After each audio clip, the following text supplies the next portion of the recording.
మీ personal interviews మరియు వ్యాపార ప్రకటనల కొరకు ఈ నెంబర్ని సంప్రదించండి. హలో అండి అని గారు, నమస్తే. నమస్తే అమ్మా. నీ పెయిన్స్ గురించి మాట్లాడుకుందాం. జనరల్ గా ప్రతి ఏజ్ లో ఈ నీ పెయిన్స్ అనేది చూస్తున్నాం. అయితే ఎందుకు వస్తున్నాయి, ఎలా తగ్గించుకోవాలి, ఆయుర్వేదంలో ట్రీట్మెంట్ ఎలా ఉందంటారు? ఉంది. So knee pains, joint pains, ఈ రొమటాయిడ్ ఆర్థరైటిక్ పెయిన్స్ ఇవనేవి డిపెండ్స్ ఆన్ పేషెంట్ యొక్క లైఫ్ స్టైల్, ఫుడ్ హ్యాబిట్స్ ని బట్టి ఉంటుంది. సో ఇప్పుడు ఏంటి అంటే ఏజ్ లిమిట్ అనేది లేదు. 1 or లేదా 1-2 years కిడ్ దగ్గర నుంచి పెద్ద ఏజ్ ఉన్న వాళ్ళ వరకు ప్రతి ఒక్కళ్ళలో పెయిన్ అనిపిస్తుంది.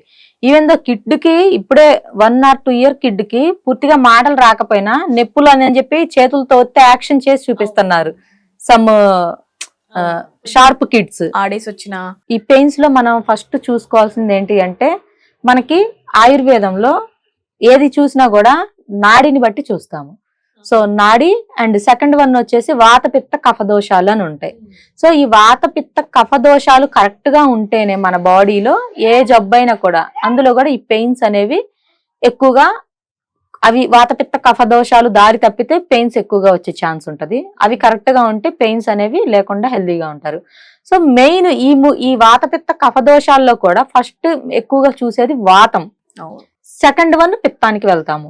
సో ఈ వాతము అనేది, అసలు ఈ వాతము ఎలా వస్తుంది, వాతము ఉన్నప్పుడు ఎలా తెలుస్తుంది అని అంటే, ఫస్ట్ ఈ వాత దోషం ఉన్న వాళ్ళకి ఈ ఆమవాతం అని కూడా అంటారు ఈ పెయిన్స్ ని, ఈ రొమటాయిడ్ ఆర్థరైటిక్ పెయిన్స్ ని. సో ఈ వాత దోషం అనేది రక్తంలో వాతం ఎక్కువగా ఉంటే ఈ ప్రాబ్లం ఉంటది. ఏమవుతుంది అంటే, మార్నింగ్ నుంచి ఈవినింగ్ వరకు ఏదో ఒక వర్క్ చేస్తూ ఉంటారు. సో నార్మల్ గానే ఉంటది బాడీ మొత్తం. సో ఎప్పుడైతే తిని బెడ్ మీదకి వెళ్ళిపోతారో అప్పుడు, సో వెళ్ళిపోయిన దగ్గర నుంచి వీళ్ళు ఎర్లీ మార్నింగ్ నిద్రలేస్తారు. మళ్ళీ లేచేసరికి ఇవన్నీ కూడా వీళ్ళకి ఇంతలావున ఉబ్బిపోయి స్వెల్ అయి ఉంటాయి బాగా. సో ఆ స్వెల్లింగ్ అనేది వీళ్ళకి బ్లడ్ లో, బాడీలో వాత దోషం అనేది ఎక్కువగా ఉంది అని మనం గుర్తుపెట్టుకోవాలి. సో ఈ వాతాన్ని మనం తగ్గించాలి అంటే ఫస్ట్ చేయాల్సింది ఏంటి అని అంటే, మనం రెగ్యులర్ గా తీసుకునే ఫుడ్ లో మనం లైక్ ఇప్పుడున్న ఈ జనరేషన్స్ లో టైప్ ఆఫ్ మసాలా కర్రీస్, మనకు మసాలా లేనిది, ముక్కలేంది, ముద్ద దిగదు అన్న వేలోకి అందరూ వెళ్ళిపోయాము almost, including me also, you and also. Okay, అయితే అందులో paneer masala curry, butter masala curry, so chicken తింటారు. చికెన్ కుక్ చేసుకొని లైట్ మసాలా, సాల్ట్, పెప్పర్ వేసుకొని తినే వాళ్ళు ఎవరు లేరు, అది కూడా curry. So chicken or other ఏదైనా పన్నీర్ అటువంటివి, సో ఆ కర్రీలో వేసే ఇంగ్రీడియంట్స్ డబుల్ క్వాంటిటీ. సో అందులో వాడే ఆ కూరగాయ గాని, చికెన్ గాని, ఆ పన్నీర్ గాని, ఒక 100 పన్నీర్ తీసుకుంటే 200 ఇంగ్రీడియంట్స్ అదర్ గా ఉంటున్నాయి. సో వీటి వల్ల ఏంటి అంటే, పన్నీర్ దాని గుణాలు, దాని డామినేషన్ అనేది తగ్గిపోతుంది. ఈ మసాలా గ్రేవీ డామినేషన్ పెరిగిపోయి మన బాడీలోకి మనం ఎప్పుడైతే ప్రిపేర్ చేసుకొని తింటామో ఆఫ్టర్ అది మొత్తం కూడా ఎసిడిక్ గా కన్వర్ట్ అవుతుంది మనకి. అండ్ దానిలో వేసే ఈ నెంబర్ ఆఫ్ సీడ్స్ ఇవన్నీ ఉంటాయి కదా, ఈ పేస్ట్, ఈ గ్రేవీ అంతా కూడా మనకి డైజెషన్ అనేది అవ్వనివ్వదు, మన బ్లడ్ ని ఫ్రీగా సర్క్యులేట్ చేయనివ్వదు. సో దాని వల్ల ఏంటి అంటే బాడీలో ఆమవాతం ఉంటుంది, బ్లడ్ లోను వాతం ఉంటుంది. సో ఈ వాతం అంతా తగ్గాలి అంటే మనకి ఈ గ్రేవీ కర్రీస్, ఇది కూడా మనకి ఒక బ్యాడ్ అని చెప్పుకోవాలి, మనం బ్యాడ్ ఫుడ్ అని చెప్పుకోవాలి. అలా కాకుండా ఫ్రీగా డైజెస్ట్ అయ్యే జ్యూసెస్, వెజిటేబుల్ జ్యూసెస్ కానీ, లేదంటే గ్రీన్ లీఫ్ జ్యూసెస్ కానీ, ఫ్రూట్ జ్యూసెస్ కానీ, ఏదో ఒకటి ఎర్లీ మార్నింగ్ 1 or 2 మాక్సిమం కుదిరితే మనం 2 times తీసుకోవడం చాలా మంచిది. ఇన్ కేస్ కుదరని వాళ్ళు 1 time అయినా దాన్ని తీసుకుంటే జ్యూస్ ని చాలా మంచిది. ఇది ఒకటి. అండ్ కొంతమంది వచ్చేసి ఎటువంటి వర్కౌట్స్ చేయరు. తిన్నామా, కూర్చున్నామా, నిద్రపోయామా. నీ పెయిన్స్ వాళ్ళు జనరల్ గా ఈ వాకింగ్ కానీ, వర్కౌట్స్ కానీ మోస్ట్లీ అవాయిడ్ చేస్తేనే మంచిది అంటారా, చెయ్యాలి అంటారు? అంటే వెయిట్ ఎక్కువగా ఉన్నా కూడా ఈ నీ పెయిన్స్, జాయింట్ పెయిన్స్ వస్తాయి. బాడీలో కాల్షియం డెఫిషియన్సీ ఉన్నా కూడా మనకి ఇది వచ్చే ప్రాబ్లం ఉన్నది. అండ్ వీళ్ళకి కార్టిలేజ్ అరిగిపోయినా కూడా ఇది వచ్చే ఛాన్స్ అనేది ఉంటది.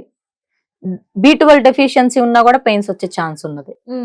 ఇంకొకటి వచ్చేసి అదర్ STD వైరస్ లో ఏమైనా అటాక్ అయినా, అంటే సెక్షువల్లీ ట్రాన్స్మిటెడ్ వైరస్ లో ఏమైనా అటాక్ అయినా కూడా పెయిన్స్ వచ్చే ఛాన్స్ అనేది ఉన్నది.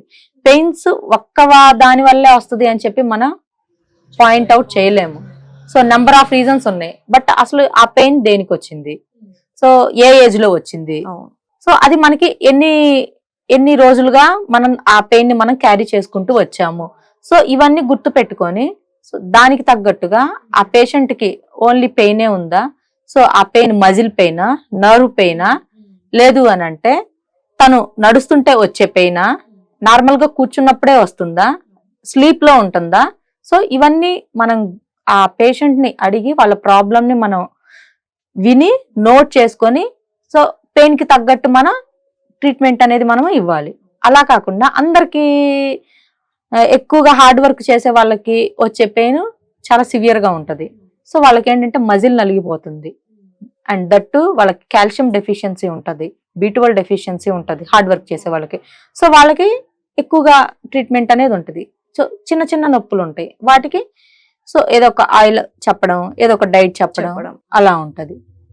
సో కొంతమంది గేమ్స్ కి వెళ్ళే వాళ్ళు ఉంటారు, అండ్ డిపార్ట్మెంట్స్ వాళ్ళు ఉంటారు, పోలీస్ ఫీల్డ్. సో వీళ్ళందరూ ఏంటంటే ఎక్కువగా వీళ్ళకి చేజింగ్లు, సో ఎక్కువగా ఉరకడాలు ఎక్కువగా ఉంటది. సో వీళ్ళకి వచ్చేది ఏంటి అంటే వీళ్ళకి ఒక్కొక్కసారి బోన్ ఉంటది కదా, బోన్ పక్కకు జరగడం, లేదు అని అంటే మజిల్ బాగా నలిగిపోవడం, అలాంటివి ఎక్కువగా ఈ రెండు జాబ్స్ చేసే వాళ్ళలో ఇవి ఎక్కువగా ఉంటది. సో వీళ్ళ ట్రీట్మెంట్ ఏంటి అంటే ఫస్ట్ ఆఫ్ ఆల్ వీళ్ళకి మనం పంచకర్మ చేస్తాము. సో పంచకర్మ అంటే చక్కగా వేడి నూనెలు ఉంటాయి మనకి, సో పెయిన్ కిల్లర్ ఆయిల్స్ మన ఆయుర్వేదంలో. సో ఆ ఆయిల్స్ ని హీట్ చేసి వీళ్ళకి డైలీ ఒక 10 or 15 minutes మసాజ్ లా వాళ్ళ ఇంట్లోనే ఓన్ గా చేసుకోమని చెప్పడం, లేదు అని అంటే పంచకర్మ డాక్టర్స్ దగ్గరికి వెళ్ళి చేయించుకోమని రిఫర్ చేస్తాము. సో ఇలా చేసుకోవడం వల్ల ఏమవుద్ది అంటే మజిల్ అనేది డే బై డే రిలీఫ్ అవుతుంది. అండ్ దట్టు ఎముక ఏదైనా బోన్ ప్రాబ్లం వచ్చిన వాళ్ళకైతే so go to surgery. So ఇలా అందరికి ఒకటే ఉండదు, ఒక్కొక్కళ్ళు ఒక్కొక్కటి ఉంటుందిరా పెయిన్ ని బట్టి. అయితే ఏ పెయిన్ ఉన్నా కూడా ఫస్ట్ చేయాల్సింది ఏంటి అంటే ఒక పెయిన్ కిల్లర్ ఆయిల్ చెప్తాను నేను. సో ఆయిల్ ఏంటి అంటే నీలగిరి తైలం, యూకలిప్టస్ ఆయిల్ అంటారు దీన్ని. సో ఈ నీలగిరి తైలము అండ్ దాంతో పాటు olive oil. So olive oil చాలా కాస్ట్ అయినప్పటికీ కూడా సో చాలా మంచి రిజల్ట్స్ ఉంటది, స్కిన్ కి కూడా చాలా మంచిది అది, అండ్ మనకి ఫుడ్ ప్రిపరేషన్ కూడా చాలా మంచిది. సో ఈ రెండు ఆయిల్స్ ని వేడి చేసుకొని దాంట్లో నల్ల మిరియాలు ఉంటాయి కదా, సో నల్ల మిరియాలని చక్కగా రోల్ తో మిక్సీ వేయకూడదు, మళ్ళీ చక్కగా రోట్లో కచ్చా పచ్చగా దంచేసి ఈ వేడి నూనెలో వేసేసి ఒక 5 minutes అలా ఉంచేసి గోరువెచ్చగా ఉన్నప్పుడు ఆయిల్ ని ఎక్కడైతే పెయిన్స్ ఉంటాయో అక్కడ, సో ఆ పెయిన్ దగ్గర వీళ్ళు చక్కగా అప్లై చేసుకుంటే చాలా రిలీఫ్ అనేది వస్తుంది, అండ్ స్లీప్ కూడా బాగా ఉంటుంది. సో ఇది ఇన్స్టెంట్ పెయిన్ కిల్లర్ ఆయిల్, ఈ విధంగా చేసుకోవచ్చు. ఇంకా నార్మల్ గా బాడీలో ఉన్న పెయిన్ తగ్గాలి అంటే ఫస్ట్ వెయిట్ తగ్గమని చెప్తాము, అండ్ సెకండ్ వన్ వచ్చేసి కాల్షియం డెఫిషియన్సీ ఉంటే గీ ఎక్కువగా తీసుకోమని చెప్తాము, అండ్ బోన్ సూప్ ఎక్కువగా ప్రిఫర్ చేస్తాము. పెయిన్స్ కి బోన్ సూప్ అనేది one of the best medicine అని చెప్పుకోవాలి మనం. ఏంటి అంటే అది లిక్విడ్ ఫామ్ లో ఈజీగా మన బాడీకి అబ్జర్వ్ అవుతుంది, అండ్ టేస్టీగా కూడా ఉంటది. సో బోన్ సూప్ ఒకటి, అండ్ ఇంకొకటి వచ్చేసి చెప్పాను కదా ఫ్రీగా డైజెస్ట్ అయ్యే ఫుడ్స్, ఆకుకూరలు, ఇవి చాలు. Right and thank you.